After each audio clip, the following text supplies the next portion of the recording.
네, 경제 현안을 좀 쉽게 풀어보는 시간입니다. 경제 읽기 시작합니다. 오늘도 다양한 경제 이슈들 김대호 경제학 박사와 함께 짚어보겠습니다. 어서 오세요. 네, 반갑습니다. 네, 미국의 소비자 물가 지수가 발표가 됐는데 잘 모르겠는 게 전문가들은 2.9%를 예상했는데 지금 나온 게 3.1%잖아요. 네.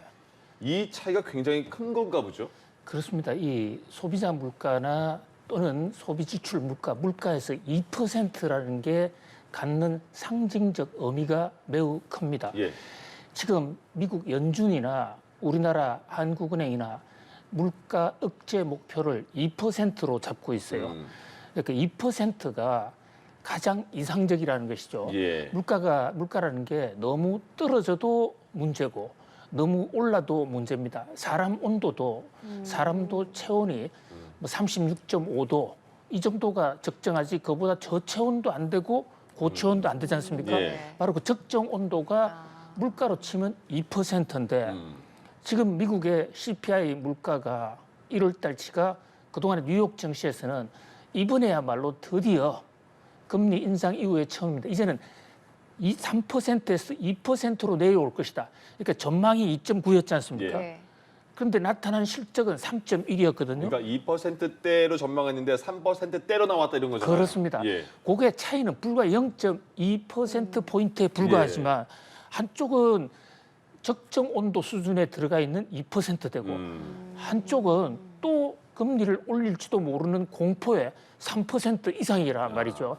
그러니까 38도선을 기준으로 하면 예. 38선에 가깝긴 하지만 한쪽은 남쪽, 한쪽은 북쪽. 한 걸음 차이로. 예, 한 걸음 예, 차이로. 예. 그러니까 이 경제는 심리인데 특히 증권시장은 심리지 않습니까? 뉴욕 증시에서는 이제 드디어 2%로 왔을 것이다라는 거의 공감대가 형성이 돼 있었어요. 네. 그런데 지난밤에 막상 미국 노동부의 소비자 물가 통계 지수를 딱 까고 보니까 예. 이게 2.9%는커녕 3.1%인 거예요. 근데 작년 12월 달이 예. 3.4%였거든요. 네. 그러니까 3.4%에서 3.1로 상승률이 좀 둔화된 거지 않습니까? 예. 그럼에도 불구하고 사람들은 2%가 아니네? 여기에 대한 실망감. 이것이 뉴욕 증시를 뒤흔들었다 이렇게 볼 수 있겠습니다. 그렇군요. 네, 뉴욕 증시를 뒤흔들었다라고 하셨는데 최근에 뉴욕 증시 분위기 좋았었잖아요. 근데 많이 떨어졌거든요. 예, 좋았던 정도가 넘어서서 네. 처음 있었잖아요. 처음. 예, 너무 뜨거웠어요. 네. 그냥 뜨끈뜨끈 일부 가에서는 과열이 아니냐 이러다가 한꺼번에 무너지는 게 아니냐 우려가 나올 정도로 정말 잘 나갔습니다. 네. 네.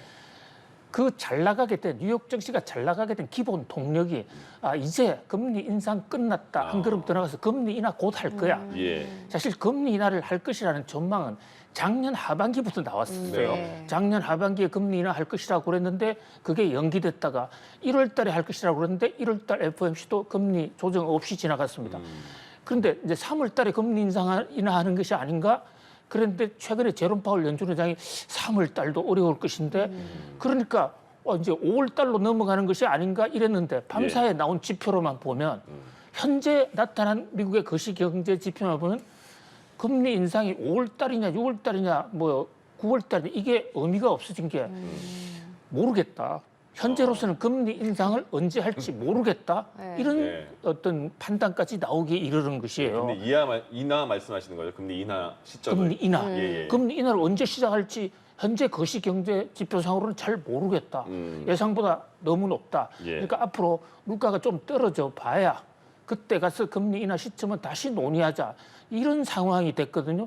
그러니까 뉴욕 증시 입장에서는 그 금리 인하가 뉴욕 증시 상승 탄력의 동력이었는데 이거 잘못하다가 생각보다 늦어지는 거 아니야. 그런 우려도 있었는 데다가 예. 최근에 워낙 또 엔비디아라든지 마이크로소프트 등 인공지능 관련주들이 엄청나죠. 워낙 뜨거우니까 예. 주가라는 것은요.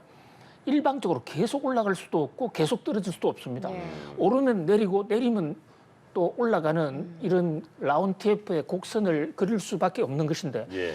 가뜩이나 좀 주가가 높다라는 얘기가 있었는데 물가가 2%다 이러니까 울고 싶은데 뺨 한 대 맞았다고나 할까요?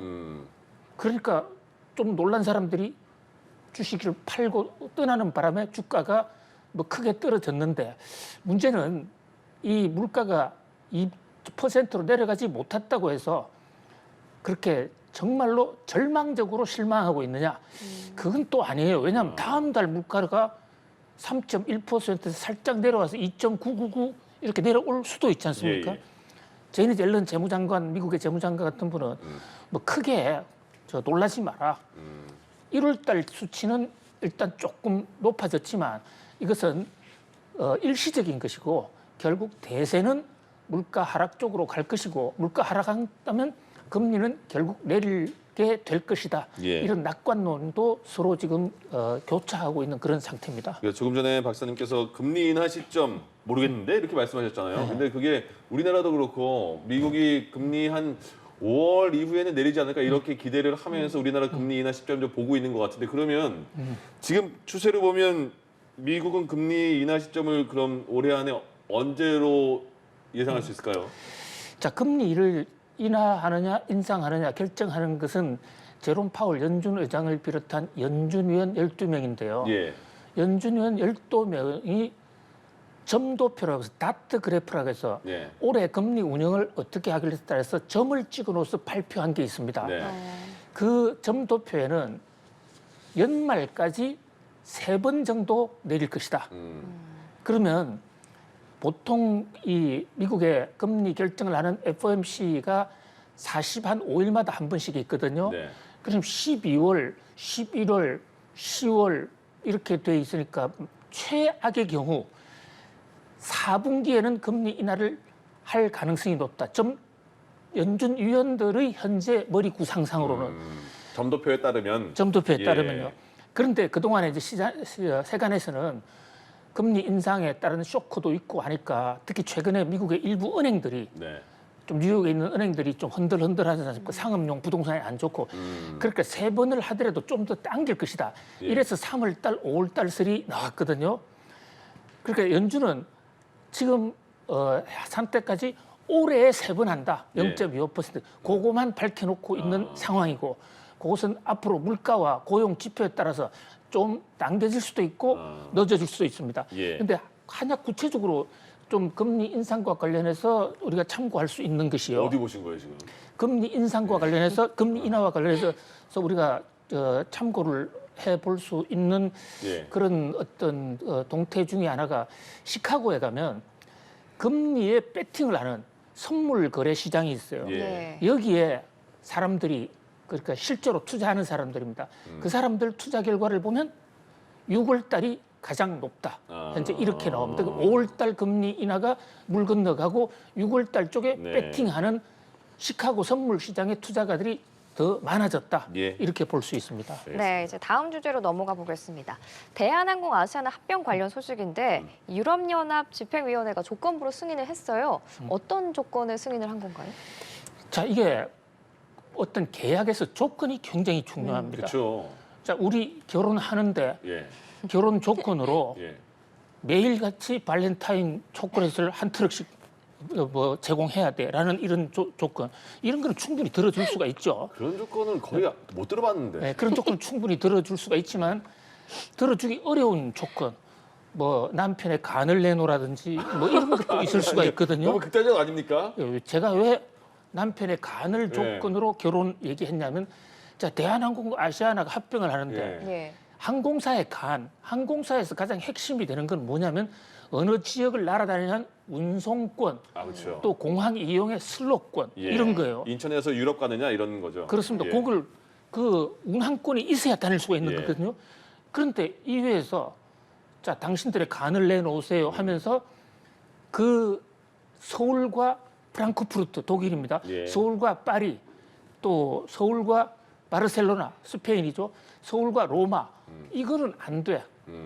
그러니까 아시아나가 그동안 운항하던 거 그거 팔아. 그러니까 대한항공 운항은 괜찮고 중국되니까 네. 아시아나 거는 그렇습니다. 하지 마라 이렇게 한 거죠. 그 조건이 하나만 안 해요. 간도 내놓고 그다음에는 위장도 내놔라. 예. 위장이 뭐냐면 아시아나의 캐시카우, 돈을 제일 잘 버는 게 아시아나가 사실 승객 태워서 버는 수입보다도 화물 운송하는 예. 수입이 더 컸어요. 화물 운송도 팔아. 예. 그동안에 EU 운영위원회가 대한항공이 이 문제를 가지고 논란을 빚어왔는데 대한항공이 EU가 원하는 대로 다 하겠어. 예. 그러니까 승인해줘. 그러니까 EU가 좋아. 승인을 하되 조건부야.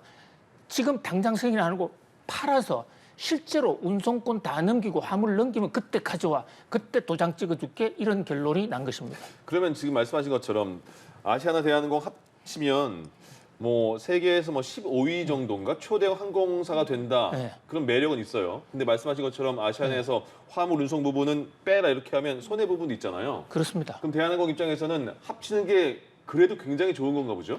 그러니까 아까 결혼을 이유로 얘기를 들었는데요. 상대 배우자가 워낙 좋으면 예. 내 간, 위 다 다 빼내고 주죠, 다 줘. 그거 다 생각하고 사는 예. 게 더 낫다. 예. 이러면 결혼하는 것이죠. 그죠. 그러니까 이제 대한항공은 그렇게 베팅을 하고 있는 겁니다. 그렇게 결혼하셨나요? 그 지금 항공 얘기가 더 오케이, 급하니까. 알겠습니다. 예. 예, 예. 그런데 이제 국민들 입장에서는 자 지금 메가 항공사가 드는 것은 일단 덩치는 커져요. 예. 자본금은 커지니까 그러면 우리나라 국제사회에서 한국 항공사가 좀 더 유리한 조건으로 가져올 대목도 있지만 예. 국민들 입장에서는 불편해지잖아요. 네.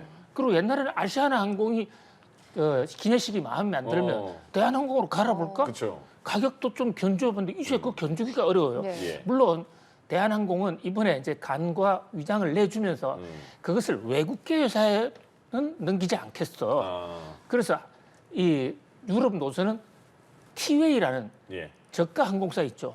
저가 항공사에 주기로 지금 협상을 하고 있어요. 네. 그런데 이제 문제는 이 저가 항공사가 만약에 유럽 노선을 제대로 적응을 하면 그렇게 문제가 없는데 아무래도 저가 항공사는 대형 항공사보다도 좀 여력이 떨어지지 않습니까? 그래서 제대로 못하면 그 저가 항공사가 결국 다시 유럽 항공사한테 그 운수권을 팔지 않겠느냐.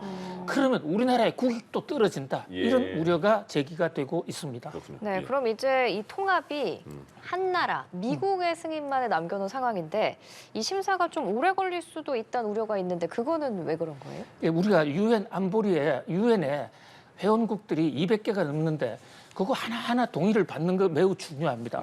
그런데 안보리 5개국 하나라도 반대하면 결정적인 되잖아요. 사안 네. 결정 못 하잖아요. 예. 그렇습니다. 지금 아시아나와 대한항공의 합병도 14개 나라의 통합을 승인받았다고 그러는데 13개, 14개 중에 나머지 13개는 사실 크게 의미가 없어요. 지금 제일 중요한 건 아시아나의 미국 노선. 예. 근데 미국이 반대하면 미국만 통합이 안 되는 게 아니라 그동안에 합병 승인 받은 것도 다 무효가 됩니다. 네. 그럴 때 미국 승인이 굉장히 중요한데 벌써 미국에 지금 승인 신청된 게 3년이 지났거든요. 예. 네. 미국도 이번에는 이제 발바닥을 내놔라든지 또는 머리를 내놔라 이렇게 할 수가 있거든요. 아. 그 협상이 이제부터가 시작이다 이렇게 볼 수 있습니다. 네, 알겠습니다. 오늘 경제학기 김대호 경제학 박사와 함께했습니다. 고맙습니다. 고맙습니다. 고맙습니다.